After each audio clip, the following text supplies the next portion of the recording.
Hello friends, welcome to my channel Namda online classes. दोस्तों, Namda online classes में आप सभी का स्वागत है। आज हम 1935 का भारत शासन अधिनियम पढ़ेंगे, जिसको कि मिनी कॉन्स्टिट्यूशन ऑफ इंडिया भी कहा जाता है। परीक्षा के दृष्टिकोण से ये काफ़ी महत्वपूर्ण है, क्योंकि 1935 के भारत शासन अधिनियम से पूर्व में भी प्रश्न पूछे जाते रहे हैं। तो मैं आपको इसे एक स्ट्रक्चर के माध्यम से समझाने की कोशिश कर रहा हूँ, जिससे कि आपको इसे समझने में आसानी होगी। तो चलिए हम स्टार्ट करते हैं। देखिए, 1935 का जो भारत शासन अधिनियम था, उस अधिनियम के अंतर्गत जो महत्वपूर्ण प्रावधान थे, उनमें सबसे पहले क्या हुआ था कि अखिल भारतीय संघ बनाया गया था। ठीक है, प्रांतीय स्वायत्तता दी गई थी, ब्रिटिश संसद की सर्वोच्चता थी, केंद्र में द्वैध शासन की स्थापना की गई थी, संघीय न्यायालय की स्थापना की गई थी तथा भारत परिषद का अंत कर दिया गया था। यहाँ देखिए, समझने वाली बात यह है कि यदि आपसे पूछा जाता है कि संघीय न्यायालय है, जिसको हम वर्तमान में सुप्रीम कोर्ट कहते हैं, सुप्रीम कोर्ट की जो अवधारणा आई है वो 1935 के भारत शासन अधिनियम के अंतर्गत ही हमें मिली है। ठीक है, इसके अलावा इसके जो अन्य प्रावधान थे, उसमें क्या इन्होंने किया था कि 11 जो ब्रिटिश प्रांत प्लस 6 चीफ कमिश्नरी क्षेत्र थे, है ना, और देशी रियासतें, इन सबको एक करके एक अखिल भारतीय संघ की इन्होंने स्थापना की थी, है ना।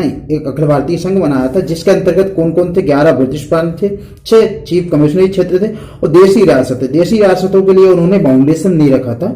देशी रियासतों के लिए क्या था कि वो स्वेच्छा से यदि चाहें तो इस अखिल भारतीय संघ में शामिल हो सकते हैं। इसके बाद में केंद्र में द्वैध शासन की स्थापना की गई थी। 1935 के भारत शासन अधिनियम में सबसे महत्वपूर्ण काम था केंद्र में द्वैध शासन की स्थापना। अब प्रांत में द्वैध शासन की स्थापना, ये मैंने आपको पिछले वीडियो में बता चुका हूं कि 1919 के भारत शासन अधिनियम में की गई थी। तो केंद्र में जो द्वैध शासन की स्थापना की गई थी, उसके अंतर्गत उन्होंने महत्वपूर्ण क्या किया था? महत्वपूर्ण 3 प्रकार की सूची बना दी थी: परिसंघ सूची, प्रांतीय सूची और समवर्ती सूची। ठीक है, अब जैसे आप देखते हैं कि वर्तमान में जो हमारा है कि 7वीं अनुसूची जो है भारतीय संविधान की, इसमें 3 सूची है: संघीय सूची, राज्य सूची और समवर्ती सूची। तो ये जो सूची ली गई है 1935 के भारत शासन अधिनियम से ही इनको लिया गया है। 1935 में 3 सूची बनाई गई थी: परिसंघ सूची, प्रांतीय सूची और तीसरी जो थी वो थी समवर्ती सूची। अब जो परिसंघ सूची थी, परिसंघ सूची के अंतर्गत क्या था कि परिसंघ विधानमंडल को विधान बनाने का अधिकार दिया गया था। प्रांतीय सूची के अंतर्गत प्रांतीय विधानमंडल को विधान बनाने का अधिकार दिया गया था, तथा जो समवर्ती सूची थी उसके अंतर्गत परिसंघ और प्रांत दोनों को विधान बनाने का अधिकार दिया गया था।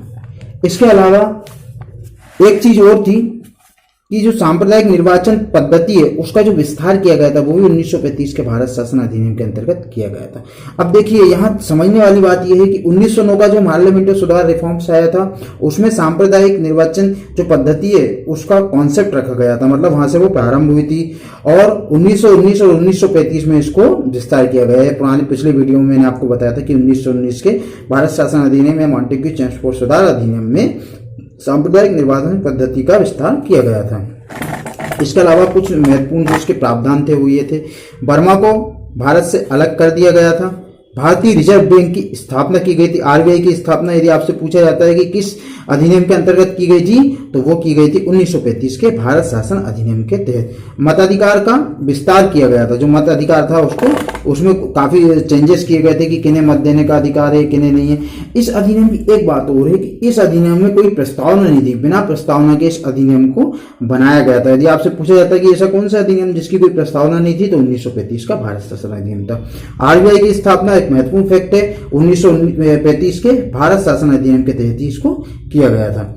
साथ ही संघीय न्यायालय की यदि आपसे पूछा जाता है कि संघीय न्यायालय की स्थापना किसके अधिनियम के तहत की गई थी, तो 1935 के भारत शासन अधिनियम के तहत की गई थी। भारत परिषद का अंत कर दिया गया था, सांप्रदायिक निर्वाचन पद्धति का विस्तार किया गया था, प्रांतीय स्वायत्तता इसमें कर दी गई थी, ब्रिटिश संसद को सर्वोच्चता प्रदान की गई थी, अखिल भारतीय संघ बना दिया गया था। ये सब ऐसे महत्वपूर्ण टॉपिक्स हैं कि जिनमें से एग्जाम में क्वेश्चन पूछे जा सकते हैं। तो दोस्तों, मैं उम्मीद करता हूं आप लोगों को ये जानकारी पसंद आई होगी। यदि आप लोगों को मेरा वीडियो पसंद आया है तो प्लीज मेरे चैनल को लाइक, शेयर एंड सब्सक्राइब करना ना भूलें। धन्यवाद। ईश्वर आप सभी को आपकी आने वाली समस्त परीक्षाओं में सफलता प्रदान करें। Thanks a lot.